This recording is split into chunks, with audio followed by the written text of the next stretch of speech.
you could see the data and see that back then the community was much smaller. But also back then, the majority of the people that, the majority of the population, the Hispanic population here, and maybe the data is still, quite high, but service workers that work at the theme parks.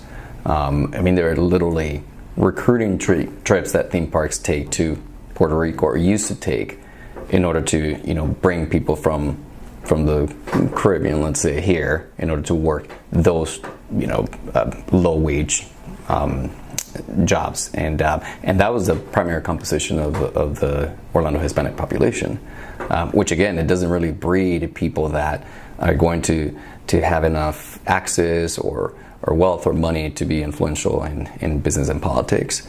And today I see more of an eagerness and respect and access. Still not to the degree that it should be, because a lot of the groups back then were, we forget that this is still the South, and it was extremely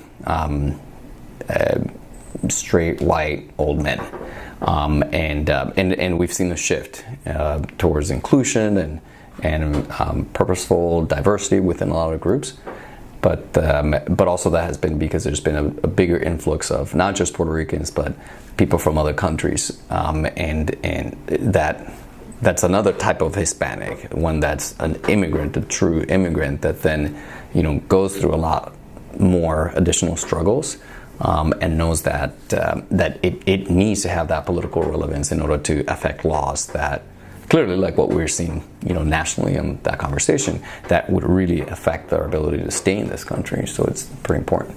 And on the LGBTQ community, again, this was the South.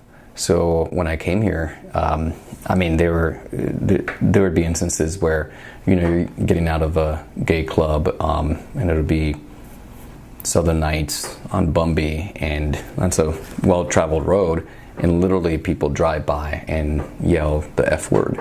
That was common occurrence. And it probably still happens, but maybe not as frequently.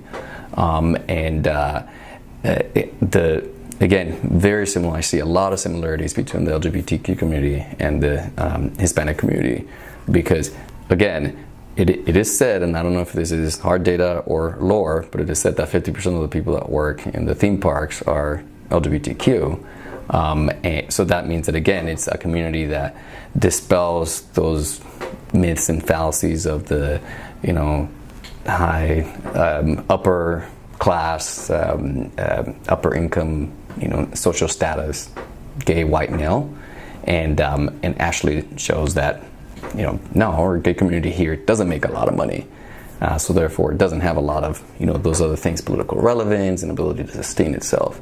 But now, and especially post-Pulse, I've just really seen how this community has embraced. It painted itself rainbow after, literally after Pulse, and there's a lot of embracing of the community, and I think that still continues. So there's a lot more respect, I think, for the community here than in other cities our size, especially in the South.